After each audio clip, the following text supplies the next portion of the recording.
I gripped the edge of the maplewood desk, my knuckles turning white as I stared at the legal document splayed before me. The words transfer of ownership mocked me from their place on the crisp white paper, followed by Dad's signature, and hers, at the bottom of the page.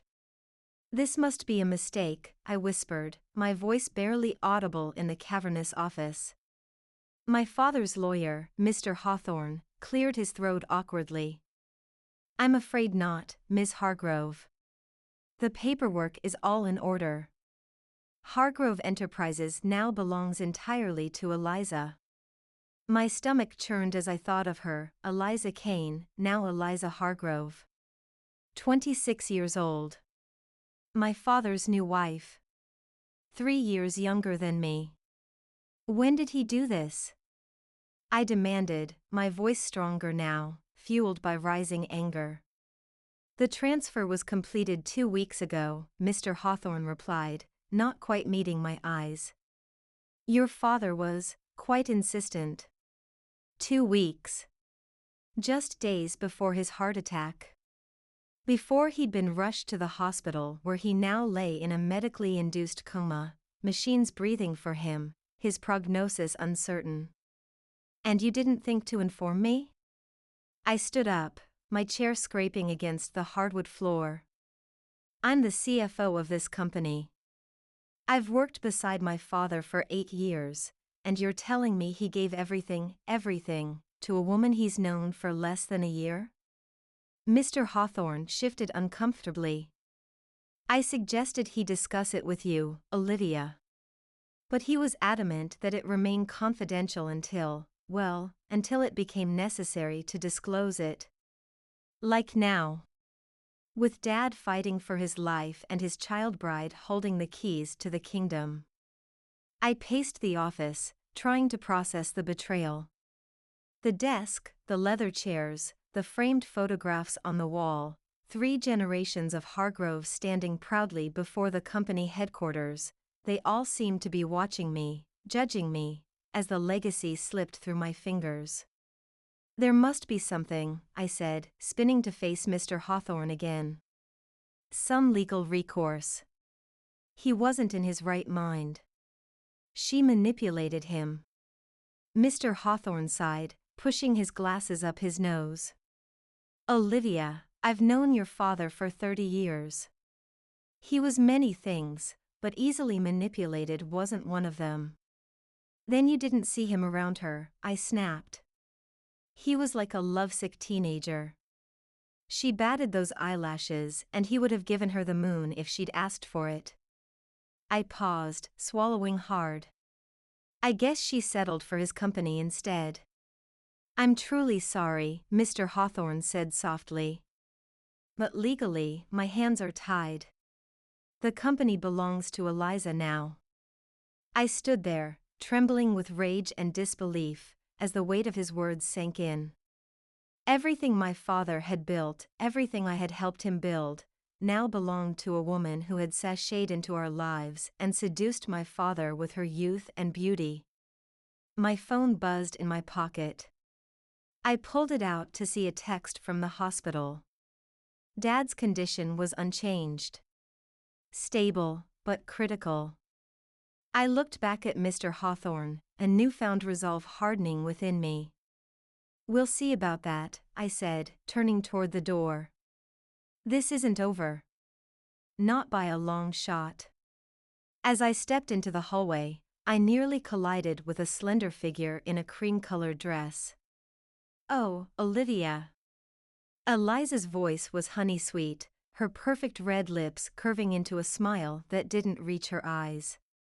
Just the person I was looking for.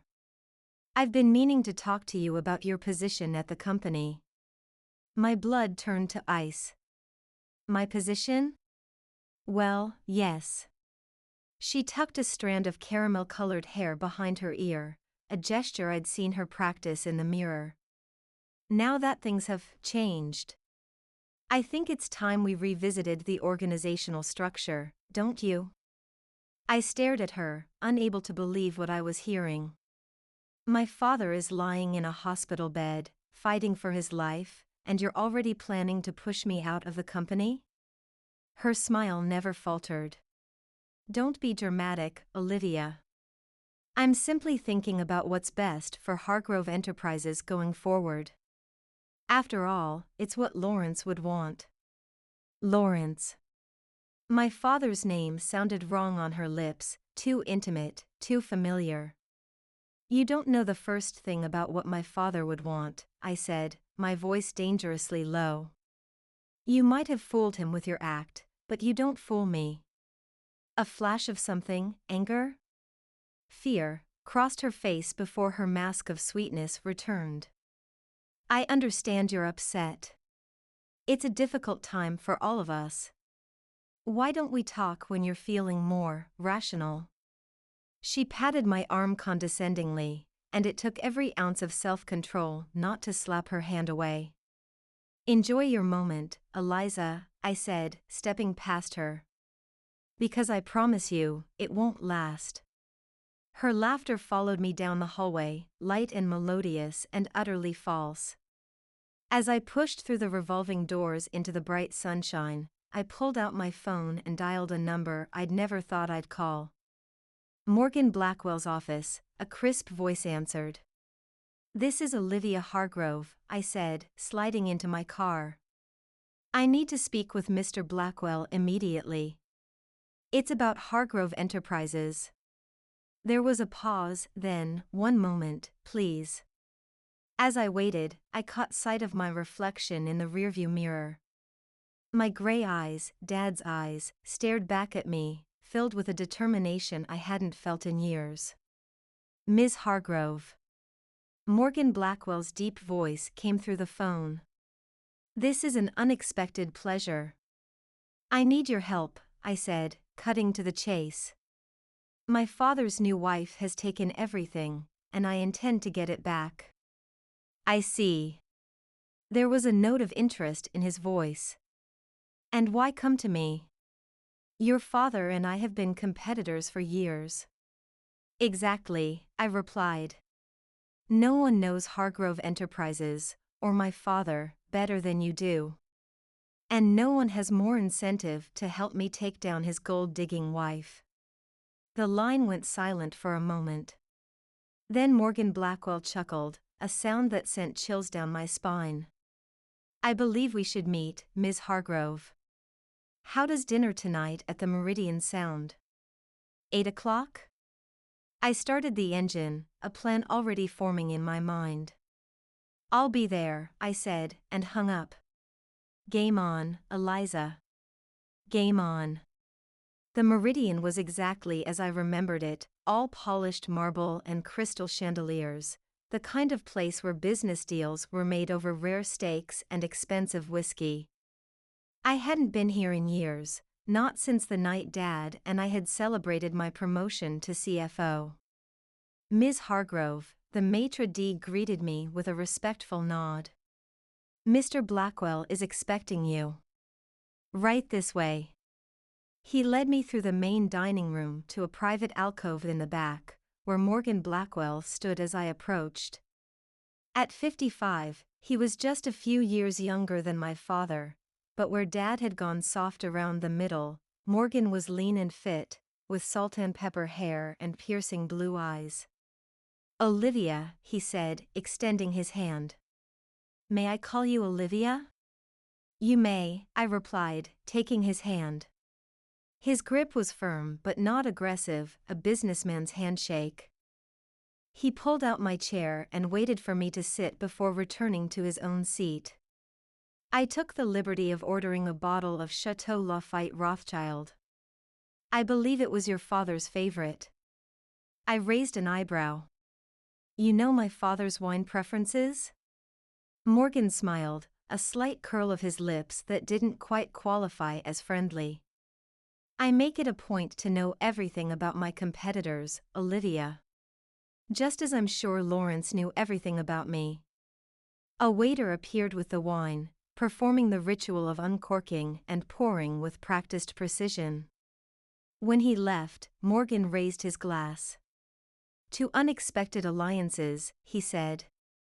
I clinked my glass against his, maintaining eye contact. To mutual interests. We sipped in silence for a moment. The wine was exquisite, complex and layered, just like the situation I found myself in. So, Morgan said finally, setting down his glass. Tell me about this unfortunate development. I explained what had happened, Dad's whirlwind romance with Eliza, their quick marriage, and the shocking transfer of ownership that had left me with nothing. And you believe she manipulated him into this decision? Morgan asked, his expression thoughtful. I know she did, I said firmly. My father built that company from nothing. He wouldn't give it away on a whim, not even to a pretty face. Morgan studied me, his blue eyes calculating. And yet, he did exactly that. Because she got to him somehow, I insisted. You didn't see them together. The way she looked at him, touched him, it was all for show. She wanted his money, his power. And now she has it, Morgan observed, cutting into his steak. The question is, what do you intend to do about it? I leaned forward. That's why I'm here. I need your help to prove that she coerced him, that he wasn't in his right mind when he signed those papers. That would be difficult to prove, Morgan mused. Your father was a shrewd businessman. No judge would easily believe he was duped. Then we find another way, I said, frustration creeping into my voice. There must be something in her past, some skeleton in her closet we can use. Morgan raised an eyebrow. Blackmail, Olivia? That's a dangerous game. I'm not talking about blackmail, I clarified, though the thought had crossed my mind. I'm talking about finding the truth. Who she really is. What she really wants. And if the truth is simply that she loved your father and he loved her? Morgan asked, watching my reaction carefully. I scoffed. Then I'm the Queen of England. She's after something, Morgan. And I intend to find out what it is before she destroys everything my father built. Morgan took a sip of his wine, considering. I might be able to help you. I have resources that could look into Ms. Eliza's background. But I have to ask, what's in it for me? The question hung in the air between us. I had anticipated this, of course. Morgan Blackwell hadn't built his fortune by doing favors out of the goodness of his heart. A merger, I said finally. If I regain control of Hargrove Enterprises, I'll consider a merger with Blackwell Industries. The kind of partnership my father always rejected. Morgan's eyes lit up with interest. That's a significant offer, Olivia. Your father would roll over in his grave if he were in one. He paused, realizing his tactlessness. My apologies. Don't apologize, I said coldly. If my father had been thinking clearly, we wouldn't be having this conversation at all. Morgan nodded, then pulled a slim black cell phone from his pocket and typed something quickly. I've just instructed my head of security to begin looking into Eliza Kane Hargrove. We should have preliminary information within 48 hours. I felt a surge of gratitude, mixed with unease. I was making a deal with the devil, in a way, my father's longtime rival. But desperate times called for desperate measures. Thank you, I said simply. Morgan pocketed his phone and picked up his wine glass again. Now, tell me, Olivia. What are your plans if your father doesn't recover? Have you considered that possibility? The question hit me like a physical blow. Despite everything, I hadn't allowed myself to think that far ahead. He'll recover, I said, more confidently than I felt. Dad's a fighter. Of course, Morgan said smoothly. But in business, we must consider all contingencies. If the worst should happen, your position becomes even more precarious. Eliza would have complete control, with no one to challenge her decisions. I swallowed hard, the reality of the situation sinking in. Then we need to move quickly, before she can do any more damage. Morgan nodded, his expression serious. Indeed. Time is of the essence. He raised his glass again. To your father's swift recovery, and to taking back what's rightfully yours. I clinked my glass against his, a silent pact sealed in expensive French wine. As I drove home later that night, the city lights blurred around me, my mind racing with plans and possibilities. I had just allied myself with my father's greatest rival. It was a risky move, potentially a betrayal of everything Dad had stood for. But as I thought of Eliza, her smug smile, her condescending tone, her hand on my father's arm as she led him away from me, I knew I had no choice. This was war. And I intended to win. The hospital corridor was eerily quiet as I made my way to Dad's room the next morning. The rhythmic beeping of monitors and the antiseptic smell were becoming all too familiar. I paused outside his door, steeling myself. No matter how many times I visited, seeing him like this, tubes and wires connecting him to machines, his once powerful frame diminished, never got easier. Taking a deep breath, I pushed open the door, only to stop short. Eliza sat by his bedside, holding his hand, her head bowed as if in prayer. She looked up at my entrance, her eyes red-rimmed and glistening with tears. "Olivia," she said, her voice cracking. "I'm so glad you're here. The doctors were just by. There's been no change." I stood frozen in the doorway, thrown by the apparent sincerity of her grief. Was this an act two? Another performance for my benefit? "I need some time alone with my father," I said, moving into the room. Eliza nodded, rising gracefully. "Of course. I was just leaving." She leaned down and pressed a kiss to Dad's forehead, whispering something I couldn't hear. As she passed me, she stopped, placing a hand on my arm. "I know you don't believe this, but I do love him, Olivia. Very much." I looked into her eyes, searching for deceit but finding only what appeared to be genuine sorrow. It was disconcerting. "If you loved him," I said quietly, "you wouldn't have taken advantage of him." A flash of hurt crossed her face. "Is it so hard to believe that he wanted to take care of me? That he worried what would happen to me if something happened to him? At my expense?" I challenged. "By giving you everything and leaving me with nothing?" Eliza shook her head. "It wasn't like that. Lawrence wanted." "Don't," I cut her off sharply. "Don't presume to tell me what my father wanted. I've known him my entire life. You've known him for 10 months. She sighed, dropping her hand from my arm. "This grief you're feeling, I understand it. I'm feeling it too. But turning it into anger, directing it at me, it won't help him get better, Olivia." With that, she slipped past me and out the door, leaving me alone with my father and the persistent beeping of the machines keeping him alive. I moved to the chair she had vacated, taking Dad's hand in mine. It was cool to the touch, not like the warm, strong hands I remembered. "What were you thinking, Dad?" I whispered, studying his face for any sign of response. "What did she do to you?" The only answer was the steady whoosh of the ventilator.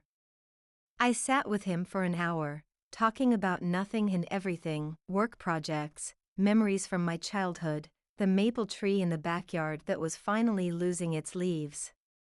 Part of me hoped that somewhere in the darkness of his coma, he could hear me. That my voice might guide him back. As I was preparing to leave, my phone buzzed with a text from an unknown number. Information on ECH. Meet at the usual place. 3 p.m. Morgan's security team, no doubt. The usual place was clearly a reference to the Meridian, though we'd only met there once. I leaned down and kissed Dad's cheek. "I'll be back tomorrow," I promised. "And I'm going to fix this. Somehow." At 3 p.m. sharp, I walked into the Meridian for the second time in 2 days. This time, instead of Morgan Blackwell, I was met by a woman with short dark hair and sharp eyes. "Ms. Hargrove," she greeted me, not bothering to introduce herself. "This way, please." She led me to a different private room, where a laptop and several folders were arranged on the table. Once the door was closed behind us, she got straight to business. "My team has compiled a preliminary report on Eliza Kane Hargrove," she said, opening one of the folders. "It makes for interesting reading." I scanned the first page, which contained basic biographical information.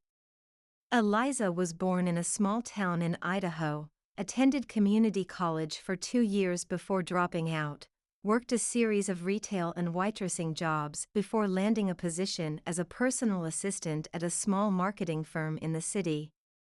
"Nothing unusual so far," I murmured. "Keep reading," the woman said, a hint of satisfaction in her voice. I flipped to the next page and felt my breath catch. There was a photograph of Eliza, younger, with darker hair but unmistakably her, sitting close to an older man on a yacht. The man's arm was around her waist, his hand resting possessively on her hip. "Who is that?" I asked. "Gregory Phelps," the woman replied. "CEO of Phelps Industries. 67 years old. Divorced 3 times. I looked up sharply. "Was she his mistress?" "Yes. For approximately 8 months, about 4 years ago." She flipped to another page. "And after Phelps, there was Richard Morris, age 61, founder of Morris Technologies." More photographs, Eliza with different older men, all wealthy, all powerful. The pattern was unmistakable. "She's a gold digger," I said, anger and vindication warring within me. "I knew it." "Not just a gold digger," the woman corrected, her tone clinical. "She's methodical. She targets these men carefully, works her way into their lives, their confidence." She pulled out another document. "We've tracked significant financial transfers from each of these men to accounts in her name. Gifts, supposedly. But the pattern suggests something more, transactional." I stared at the evidence before me, the puzzle pieces fitting together. So my father was just the latest target. "The most successful target," the woman amended. "None of her previous companions gave her control of their companies." "But why?" I asked, more to myself than to her. Dad was no fool. He must have known what she was. The woman shrugged. "People see what they want to see, Ms. Hargrove. Especially when it comes to matters of the heart." I gathered the papers, my mind racing. "I need copies of all of this." "Already done." She handed me a USB drive. "Mr. Blackwell thought you might want digital copies as well." I pocketed the drive, determination settling like steel in my spine. "Thank you. This is exactly what I needed." The woman nodded once, her job complete. "Mr. Blackwell will be in touch about next steps." As I drove to the hospital again, the USB drive heavy in my pocket, I rehearsed what I would say to Eliza when I confronted her. Part of me wanted to storm into her office, my father's office, which she had undoubtedly claimed, and throw the evidence in her face. To watch her perfect mask crack as she realized her game was up. But another, calmer part of me knew that wouldn't be the smart play. I needed to be strategic, to use this information at the right moment, for maximum effect. First, I needed to consult with Mr. Hawthorne again, to see if there was a legal path forward with this new evidence. But as I walked into the hospital, my phone rang. It was the doctor. "Ms. Hargrove," he said, his voice grave, "you need to come to the hospital right away. Your father's condition has changed." My heart leapt to my throat. Changed? How? I'd prefer to discuss it in person. "How soon can you get here?" "I'm already in the parking lot," I said, quickening my pace. "I'll be right up." I practically ran through the hospital, fear propelling me forward. Had Dad taken a turn for the worse? Was he? No. I couldn't even think it. When I reached his floor, I was surprised to see a flurry of activity around his room. Doctors and nurses moved in and out, their expressions impossible to read. Dr. Matthews spotted me and broke away from the group, coming to meet me. "What's happening?" I demanded, my heart racing. "Is he?" "He's awake, Ms. Hargrove," Dr. Matthews said, a smile breaking across his face. "Your father has regained consciousness." Relief crashed over me like a wave, so intense I had to lean against the wall for support. "He's awake? When? How?" "About 30 minutes ago. He's groggy and confused, which is normal after a coma, but he's responding to questions and seems to recognize the staff." "I need to see him," I said, pushing away from the wall. Dr. Matthews held up a cautioning hand. "He's still very weak, and we're running some tests to assess his neurological function. Give us another hour, and then you can see him." I nodded, too overwhelmed with relief to argue. "Of course. Whatever he needs." As Dr. Matthews returned to his team, I sank into a chair in the waiting area, my legs suddenly unable to support me. Dad was awake. He was going to be okay. And then it hit me, with Dad awake, everything changed. He could reverse the transfer of ownership. He could tell us why he'd done it in the first place. The truth would come out, one way or another. I pulled out my phone to call Mr. Hawthorne, to tell him the news and ask him to come to the hospital, and then stopped, my finger hovering over his contact. Eliza. I needed to tell Eliza.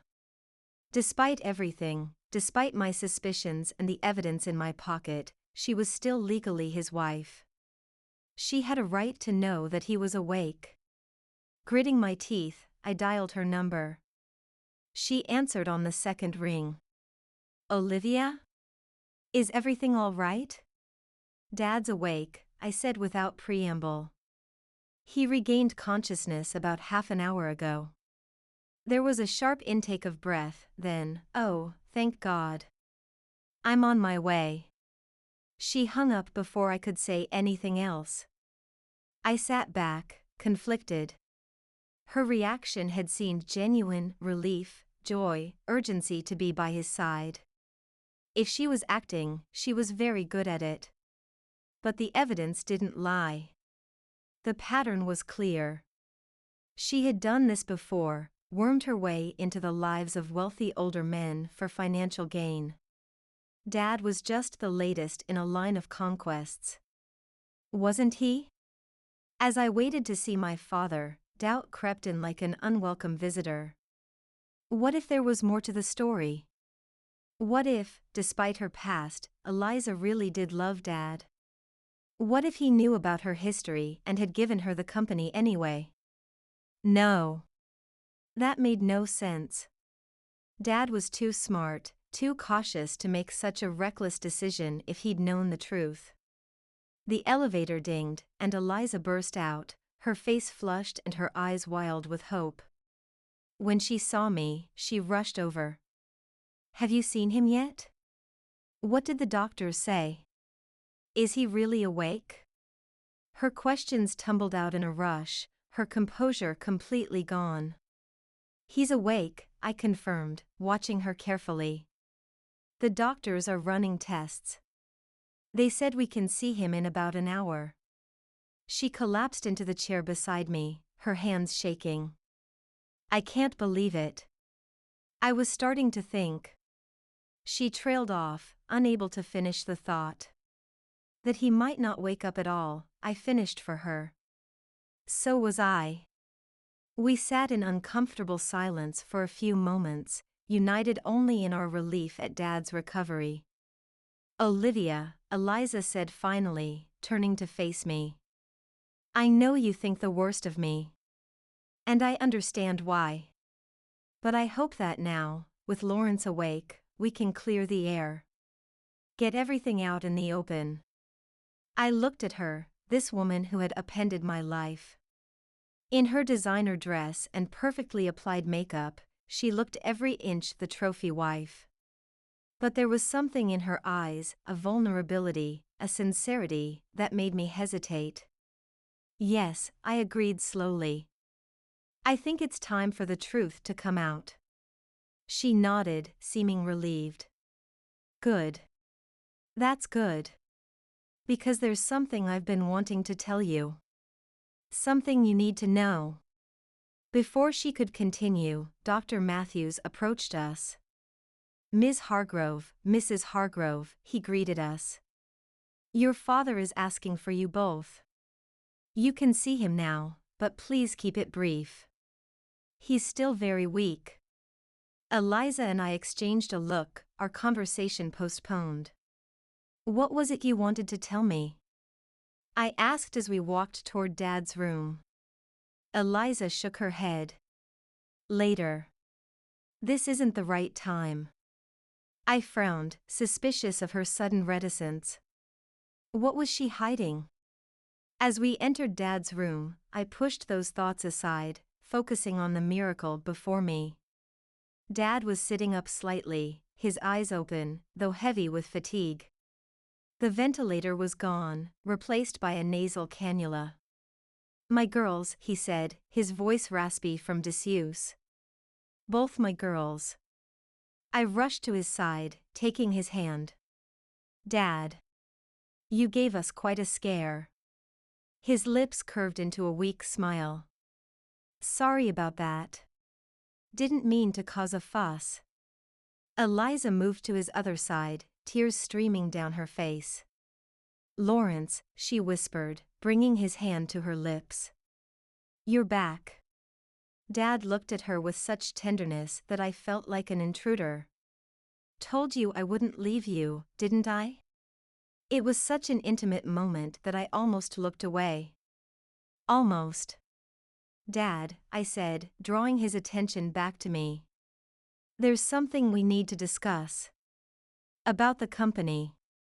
His expression clouded. Olivia. He just woke up, Eliza said sharply. This isn't the time. I ignored her.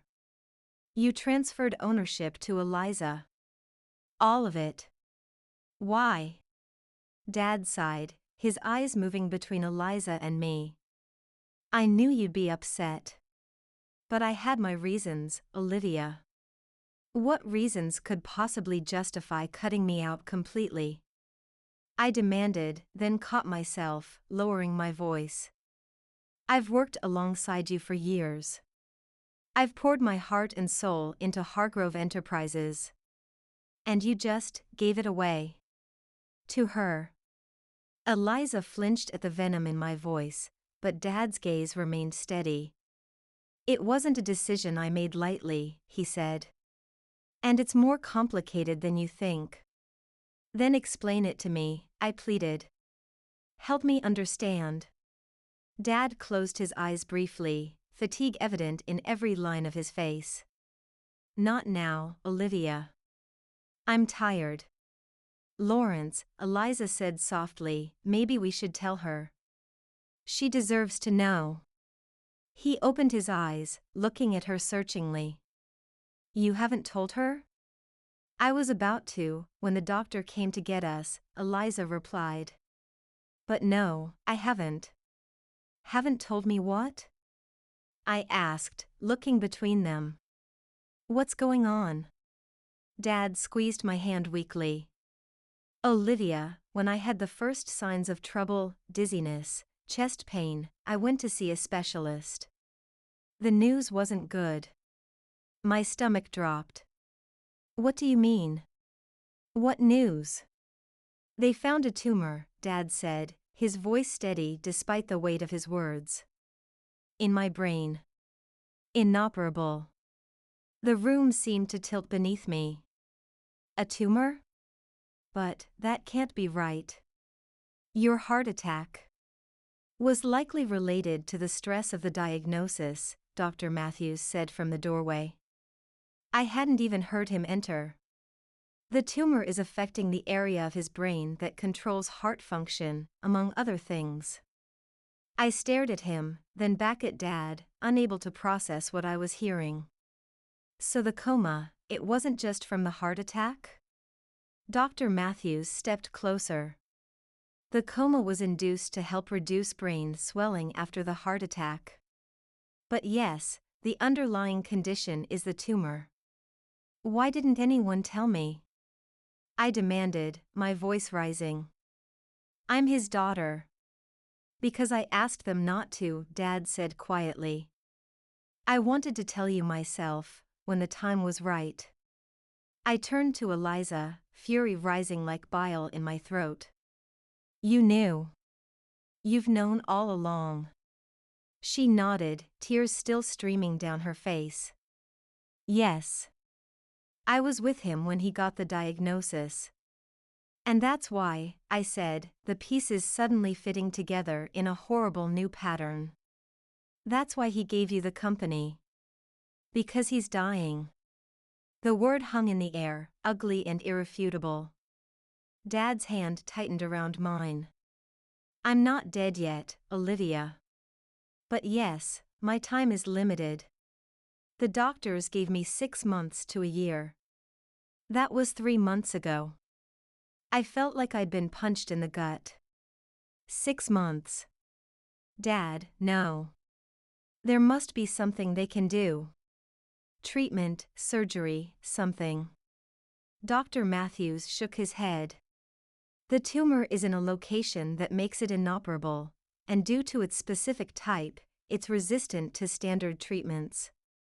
We're exploring some experimental options, but... He didn't need to finish the sentence. The prognosis was clear in his eyes. I sagged into my chair, the weight of this new reality crushing down on me. Why didn't you tell me? I asked again, my voice barely above a whisper. You were finally happy, Dad said, his eyes sad. After that mess with Daniel, after everything you went through, you were finally finding your footing again. I didn't want to burden you with this. Daniel. My ex-fiancé, who had left me 6 months ago, weeks before our wedding. I had thrown myself into work afterward, determined to prove I didn't need him, or anyone, to be successful. So instead you shut me out, I said bitterly. Made decisions that affect my life, my future, without even consulting me. I was trying to protect you, Dad insisted. Both of you. I looked at Eliza, who was watching Dad with undisguised anguish in her eyes. By giving her everything? How does that protect me? Dad sighed, closing his eyes again. There's more to it, Olivia. But I don't have the energy to explain it all right now. Please, can we discuss this later? Dr. Matthews stepped forward. I think that's enough for today. Mr. Hargrove needs to rest. I stood, frustration and grief warring within me. Fine. But this conversation isn't over, Dad. Not by a long shot. As I stormed out of the room, I heard Eliza following me. Olivia, wait. Please. I spun to face her in the hallway. What? What could you possibly have to say to me now? Her face was streaked with tears, her perfect composure completely gone. I know how it looks. I know what you must think of me. But it's not what you think. Really? I pulled the USB drive from my pocket. Because I have evidence that suggests otherwise. Gregory Phelps. Richard Morris. Ring any bells, Eliza? Or should I say, Eliza the gold digger? Her face went white. You've been investigating me. Damn right I have. And I found out exactly who you are and what you want. I stepped closer, lowering my voice. You've done this before. Wormed your way into the lives of wealthy older men. But this time was different, wasn't it? This time you hit the jackpot. She shook her head, her expression a mix of disbelief and something else, fear? Olivia, you don't understand. Oh, I understand perfectly, I cut her off. You saw a dying man with a company worth millions and decided to cash in. What I don't understand is why Dad fell for it. Because he knows the truth, Eliza said, her voice steadier now. All of it. Not just the parts you think you've uncovered. I scoffed. And what truth is that? She took a deep breath. Not here. Not now. Lawrence wanted us to talk about this together, when he was stronger. Well, that's too bad, I shot back. Because I'm not waiting. Either you explain yourself right now, or I'm taking this evidence to Mr. Hawthorne and fighting the ownership transfer in court. Eliza's eyes hardened, a flash of steel beneath the tears. Fine. You want the truth? Meet me at the house tonight. 8 o'clock. I'll tell you everything. Without waiting for my response, she turned on her heel and walked back into Dad's room, leaving me seething in the hallway. I drove home in a daze, my mind struggling to process the devastating news of Dad's terminal diagnosis alongside the revelations about Eliza's past. The USB drive sat on my passenger seat like a loaded gun, powerful but dangerous. I had the ammunition to destroy Eliza's credibility, but what if there was more to the story than I knew? The house, Dad's sprawling Tudor that I'd grown up in, loomed before me as I pulled into the driveway.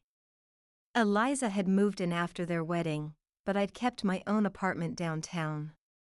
Now, stepping through the familiar front door, I felt like an intruder in my childhood home. At precisely 8 o'clock, I heard Eliza's car in the driveway. Moments later, she entered, her composure restored but her eyes swollen from crying. Thank you for coming, she said quietly. Let's not pretend this is a social call, I replied. You said you'd tell me everything. So talk. Eliza nodded, gesturing toward Dad's study. In there. There's something you need to see first. Warily, I followed her into the wood-paneled room that had always been Dad's sanctuary. She moved to his desk and unlocked the bottom drawer with a key I'd never seen before, pulling out a thick manila folder. Your father asked me to give you this when the time came, she said, placing it on the desk. I think that time is now. Hesitantly, I opened the folder. Inside was a stack of medical reports, legal documents, and a handwritten letter addressed to me in Dad's familiar scrawl. Read it, Eliza urged softly. Please. As I unfolded the letter, Dad's voice seemed to fill the room, steady, certain, and filled with a love I had never doubted, until now. My dearest Olivia, it began, if you're reading this, then you know about my diagnosis, and you've likely discovered what I've done with the company. I can only imagine your anger and confusion.